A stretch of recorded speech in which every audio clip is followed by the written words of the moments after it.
Hello, everyone. Today, I'm going to tell you one of the most fascinating and mysterious stories in history, the mystery of the Titanic. You've probably heard about the Titanic before. Maybe you've seen the famous movie or read about it in books. But I promise you, after listening to this, you will feel like you're hearing this story for the first time. I'm going to tell you everything in great detail, and some things might even surprise you.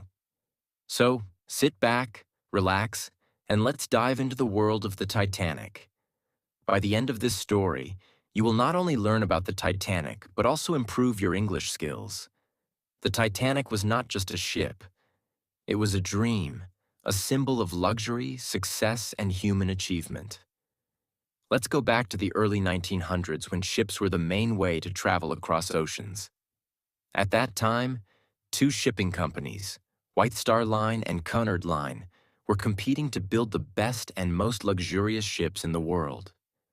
Cunard Line had two fast and famous ships, Lusitania and Mauretania. These ships were fast, but White Star Line wanted to do something different. They didn't just want speed, they wanted luxury, comfort, and size. White Star Line decided to build three ships that would be the largest and most luxurious in the world: Olympic, Titanic, and Britannic. Out of these, Titanic became the most famous, but not for the reasons the company hoped. The Titanic was built in Belfast, Northern Ireland, by a shipbuilding company called Harland and Wolff. The construction started in March 1909 and took almost 3 years to complete. Thousands of workers worked day and night to build this giant ship. It was 882 feet, 269 meters long, and 175 feet, 53 meters, tall. Imagine this. The Titanic was almost the size of 3 football fields placed end to end. Now let's talk about why the Titanic was called unsinkable. The ship had 16 watertight compartments, and the engineers believed that even if 4 of these compartments filled with water, the ship would still float. This technology was so advanced at the time that people thought it was impossible for the Titanic to sink. The vice president of White Star Line, a man named Philip Franklin, was so confident that he said in front of the public, "The Titanic is unsinkable." Everyone believed it. The media wrote about it. It became the ship that could never sink. Now let's step inside the Titanic and see what made it so luxurious. At that time, traveling on the Titanic was not just a journey. It was an experience.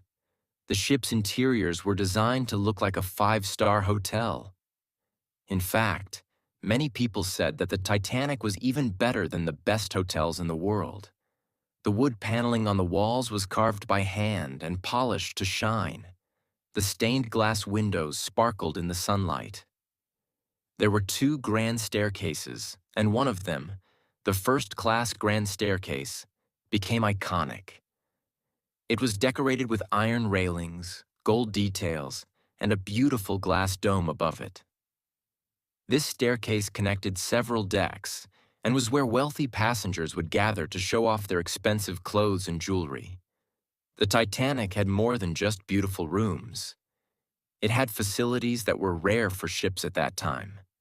A heated swimming pool, a Turkish bath where passengers could relax, an electric bath, which was considered a modern luxury, a gymnasium with exercise machines, a squash court for sports lovers, a library where passengers could read books, 2 barbershops for grooming and haircuts. There were also restaurants, cafes, and smoking rooms where passengers could socialize. One of the restaurants, called the à la carte restaurant, was so fancy that you had to pay extra to eat there. The first-class cabins were decorated with silk curtains, elegant furniture, and the finest bedding. Even the second-class cabins were better than the first-class cabins on many other ships. The third-class cabins, though simple, were still more comfortable than those on most ships of that time. The Titanic cost $7.5 million to build in 1912, which is about $200 million today. Tickets were also very expensive. A first-class ticket cost $4,350 back then, like paying $100,000 today. Second-class tickets were $60, about $1,500 today. Third-class tickets were $15 to $40, around $400 to $1,000 today. The Titanic was a luxury ship, and only the richest people could afford first-class tickets. When the Titanic was finally completed, people all over the world were excited. It was the biggest ship ever built. Famous actors, businessmen, and wealthy families booked their tickets months in advance. Everyone wanted to be part of the Titanic's maiden voyage, its first journey from Southampton, England to New York City, USA. The Titanic set sail on April 10, 1912. Crowds of people gathered at the port in Southampton to see the ship off. Families waved goodbye to their loved ones, and photographers clicked pictures of the grand ship as it slowly left the dock. On board were 2,224 passengers and crew members. Some of the wealthiest people in the world were there, including John Jacob Astor IV, one of the richest men in the world; Molly Brown, a famous socialite; Isidor Straus, the co-owner of Macy's department store, and his wife, Ida Straus. There were also immigrants traveling in third class, hoping to start a new life in America. For them, the Titanic represented hope and opportunity. The Titanic's journey started smoothly. The ship was cruising at a speed of 21.5 knots, which is about 10 kilometers per hour. Everything seemed perfect.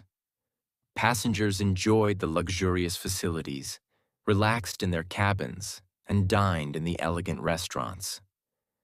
The weather was calm, and the sea looked peaceful. But just 2 days into the voyage, the Titanic received its first ice warning. It was a message from another ship, warning about icebergs in the North Atlantic. At that time, icebergs were common in the area, especially in April, but nobody worried too much. After all, the Titanic was unsinkable, right? The Titanic's journey continued, and by April 14, 1912, it had been sailing for 4 days. Everything seemed perfect. Passengers were enjoying their luxurious surroundings. The sea was calm, and the weather was clear. But no one knew that this peaceful day would turn into a disaster that the world would never forget. Throughout April 14th, the Titanic received 7 iceberg warnings from other ships in the area. These messages were sent through Morse code, a way of communicating using dots and dashes. Each warning informed the Titanic's crew about large icebergs ahead in the North Atlantic. Here's what happened with these warnings. Some of the messages never reached the captain, Edward John Smith, because they were not marked as urgent. Some were sent to the Marconi wireless operators, who were busy sending messages for passengers and didn't give the warnings much attention. Even the warnings that did reach the captain were not taken seriously. Captain Smith believed the Titanic was safe. The ship was advertised as unsinkable, and many people trusted this claim. Even though the warnings suggested danger ahead, the captain did not slow down the ship. The Titanic continued at its maximum speed of 21.5 knots, which is about 40 kilometers per hour. The night of April 14th was unusually dark. The moon was not visible, and the stars provided little light. This made it difficult to see anything in the distance. The sea was also unusually calm, which might sound like a good thing, but it wasn't. Normally, waves would crash against icebergs, making them easier to spot. But that night, the water was so smooth that the icebergs were almost invisible. On the ship's deck, 2 lookout men, Frederick Fleet and Reginald Lee, were stationed in the crow's nest, a small platform high above the deck. Their job was to watch for any dangers ahead, especially icebergs. They didn't have binoculars because the officer who had them left the ship before the journey.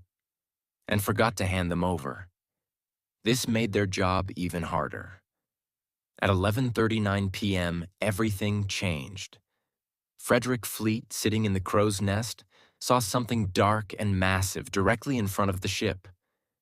At first, he wasn't sure what it was. Then, as the Titanic got closer, he realized it was an iceberg, a huge one. Fleet immediately rang the warning bell 3 times. This was the signal for danger. He then grabbed the phone and called the bridge, where officers controlled the ship. He shouted, "Iceberg right ahead!" The officers on the bridge, including First Officer William Murdoch, reacted quickly. Murdoch ordered the crew to turn the ship to the left, reverse the engines to slow the ship down. But it was too late. Just 37 seconds after the iceberg was spotted, at 11:40 p.m., the Titanic crashed into it. The iceberg was enormous, 200 feet high and 400 feet long. According to researchers, it was about 100,000 years old and weighed around 1.5 million tons. The collision caused pieces of ice to fall onto the deck of the Titanic, but the real damage was happening below the waterline. This is one of the biggest mysteries of the Titanic. How could a piece of ice damage a ship made of solid metal? To understand this, let's look at a few important details. 1. The iceberg's weight and strength icebergs are not soft like ice cubes in your drink. They are massive and solid, with sharp edges that can act like knives. The part of the iceberg above water was only a small fraction of its total size. Most of it was underwater, making it extremely heavy and powerful. 2. The Titanic's steel. The Titanic was made of steel, but the steel used in 1912 was not as strong as the steel we use today. It became brittle in very cold temperatures, and the North Atlantic was freezing that night. When the iceberg hit the Titanic, the steel plates cracked instead of bending. 3. The rivets. The metal rivets that held the Titanic's steel plates together were another problem. Some of these rivets were made of a weaker material called wrought iron. When the iceberg hit, these rivets popped out, creating gaps in the ship's hull. As the iceberg scraped along the Titanic's side, it opened 6 narrow holes below the waterline. These holes were small, but water began pouring in at an alarming rate. When the collision happened, most passengers didn't realize anything was wrong.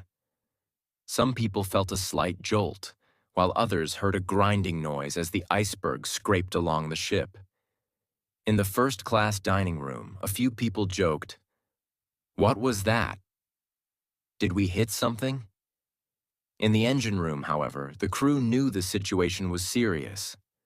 Water was rushing into the lower decks. The Titanic's watertight compartments were supposed to keep the ship safe, but the iceberg had damaged more compartments than the ship could handle. Scientists believe the iceberg that hit the Titanic started as part of a glacier in Greenland. Over thousands of years, it broke off and drifted into the North Atlantic. By the time it hit the Titanic, it was one of the largest icebergs in the area. Its size and weight made it unstoppable. By midnight, water had flooded the first 5 compartments of the Titanic. This was a critical problem. The ship's design could handle flooding in 4 compartments, but not 5. Captain Smith was informed of the damage, and he realized the Titanic was in serious trouble. The ship, once called unsinkable, was now sinking. But most passengers were still unaware of the danger. The music in the first-class lounge continued to play, and people were still talking and laughing. By 12 a.m. on April 15, 1912, just 20 minutes after the Titanic hit the iceberg, the situation became increasingly dire. Captain Edward John Smith, who had been confident in his ship's safety just hours earlier, was now faced with the unimaginable truth. The Titanic was sinking. At midnight, Captain Smith called an emergency meeting with his senior officers.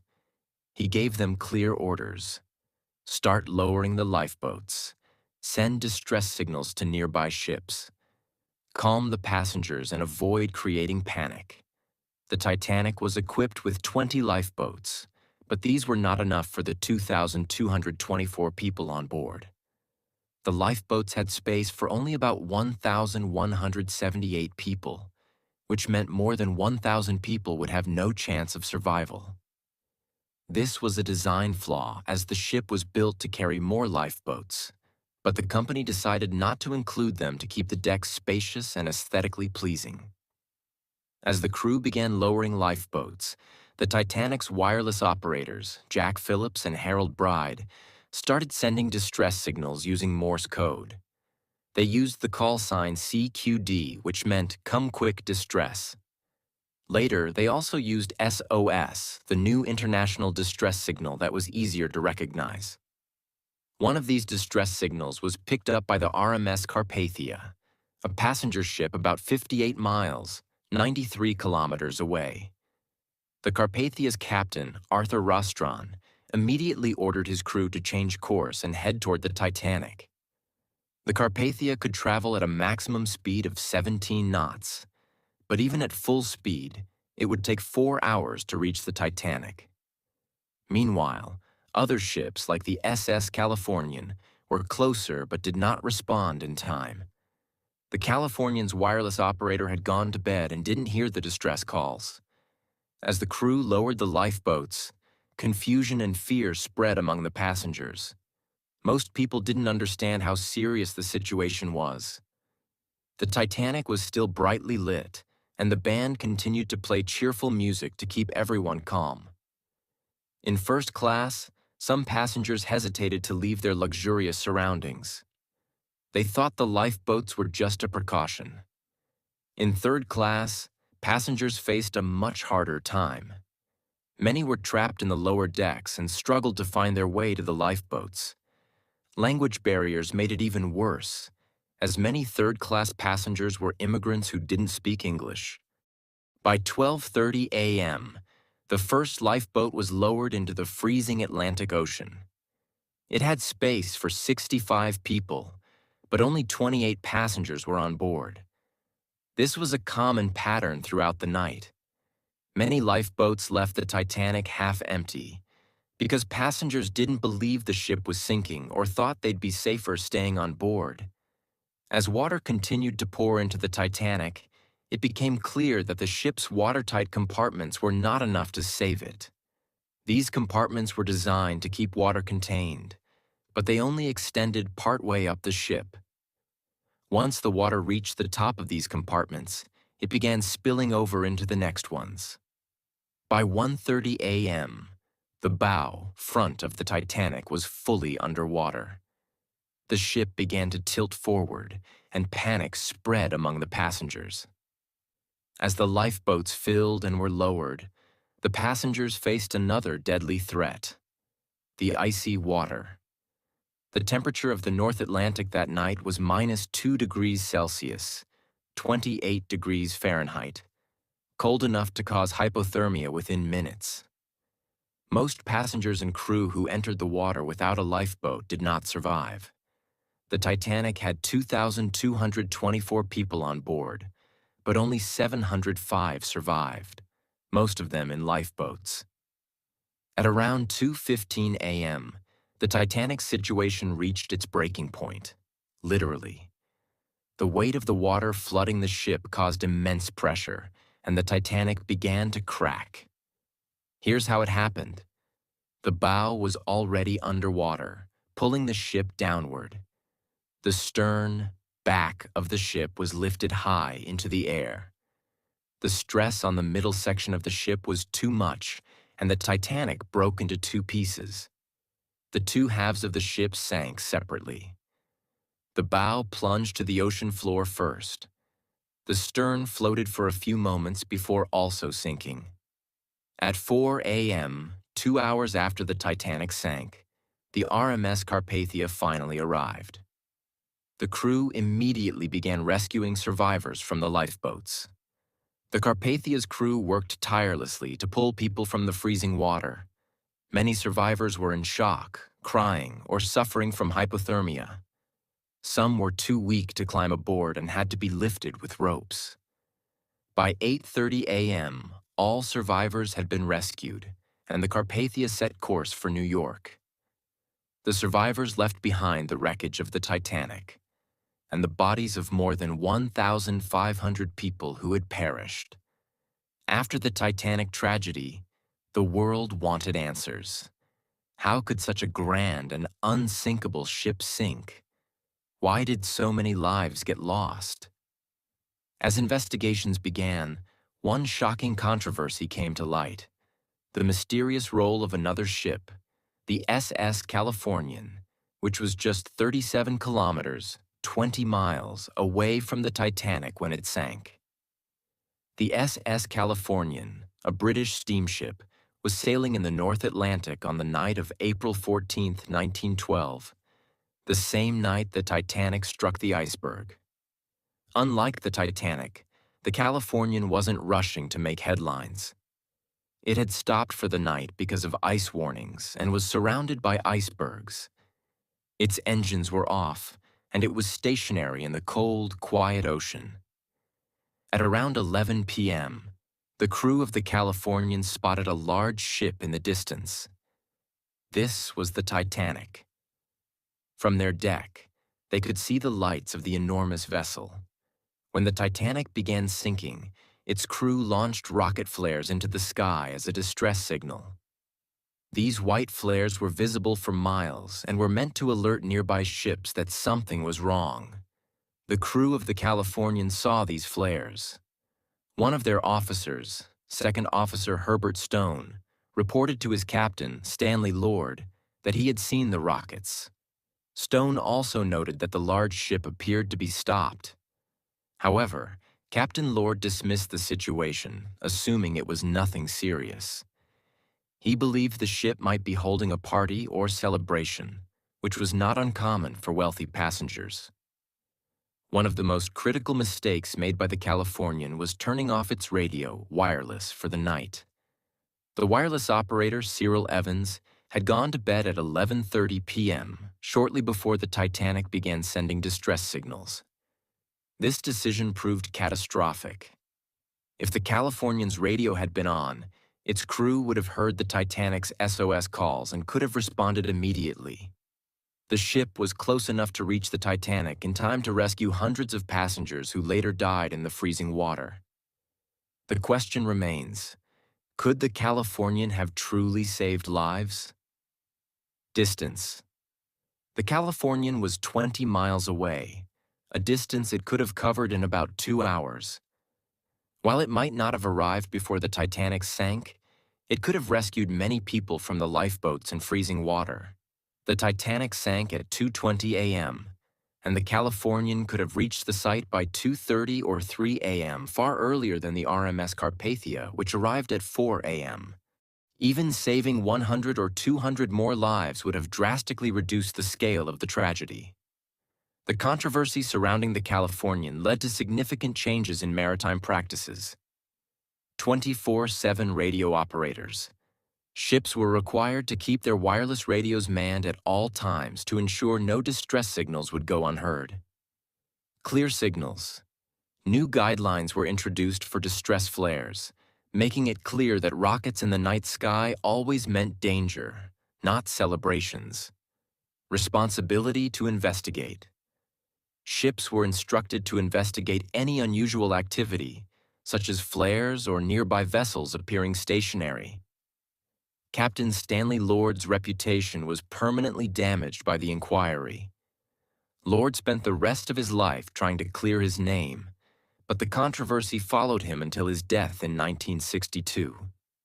The Titanic was not just a ship, it was a symbol of human ambition, luxury, and dreams. But in one tragic night, all of that was lost to the icy waters of the Atlantic. Even today, over a century later, the Titanic remains one of the most fascinating stories in history. After the Titanic sank on April 15, 1912, it disappeared into the dark depths of the Atlantic Ocean. For decades, No one knew exactly where the ship rested. People could only imagine what it looked like under the sea. Many believed the wreck would never be found, as it sank to a depth of 12,500 feet, 3,800 meters, far beyond the reach of most explorers at the time. It wasn't until 1985, 73 years later, that the Titanic was finally discovered. Dr. Robert Ballard, a deep-sea explorer, and his team used advanced technology to find the shipwreck. They sent a robotic submarine to explore the ocean floor, and what they found was breathtaking. The bow, front of the ship was relatively intact, while the stern, back, was twisted and broken, evidence of the ship splitting in two before it sank. Around the wreck, there were shoes, dishes, luggage, and other personal belongings of the passengers, a haunting reminder of the lives lost. Since its discovery, scientists have studied the wreck and found that it's slowly being destroyed. Bacteria and salt water are eating away at the metal. According to experts, the Titanic could completely disintegrate by 2030, leaving nothing but memories. Despite this, the fascination with the Titanic continues. It's not just about the ship itself, but what it represents. The ambition to build something extraordinary. The tragedy of overconfidence. The human stories of survival, loss, and courage. In 2012, to mark the 100th anniversary of the Titanic's sinking, Australian billionaire Clive Palmer announced an ambitious plan to build a modern replica of the Titanic called Titanic 2. Titanic 2 would have the same luxurious design as the original, including grand staircases, elegant dining rooms, and vintage cabins. However, it would include modern safety features, such as more lifeboats and advanced navigation systems, to ensure history wouldn't repeat itself. The ship was planned to sail on the same route as the Titanic, from Southampton to New York. While the project generated a lot of excitement, it has faced delays and challenges. To this day, Titanic 2 has not been completed, but the idea shows how deeply the Titanic's legacy lives on in people's hearts. 705 people survived, most of whom were women and children. Over 1,000 men perished as they gave up their spots on lifeboats for others. The Titanic taught the world many lessons. 1. Overconfidence can be dangerous. People believed the Titanic was unsinkable. This overconfidence led to mistakes, such as not having enough lifeboats and ignoring ice warnings. 2. Respect. Nature.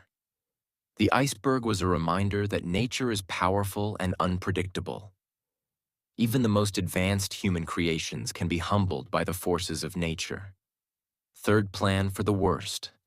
The Titanic disaster changed safety regulations forever. Ships are now required to have enough lifeboats for everyone on board. Radios must be manned 24/7, and safety drills are mandatory.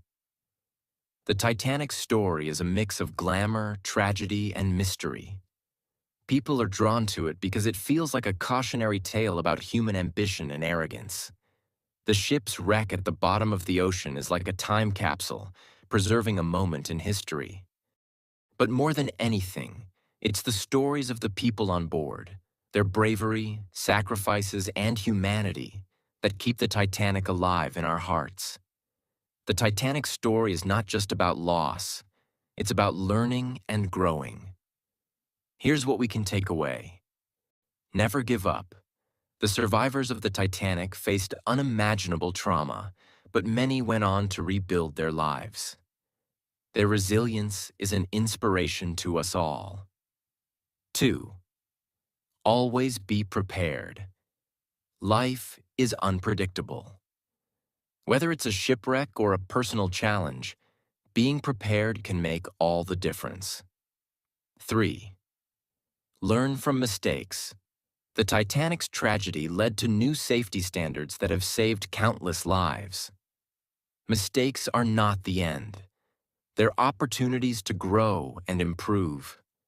And so, the mystery of the Titanic is not just a story of a ship. It's a story of humanity. It's a reminder of what we can achieve and what we must avoid. If this story inspired you, remember to like, share, and subscribe. Learning through stories not only improves your English, but also fills your heart with wisdom and motivation. Thank you for watching. Let's keep learning and growing together.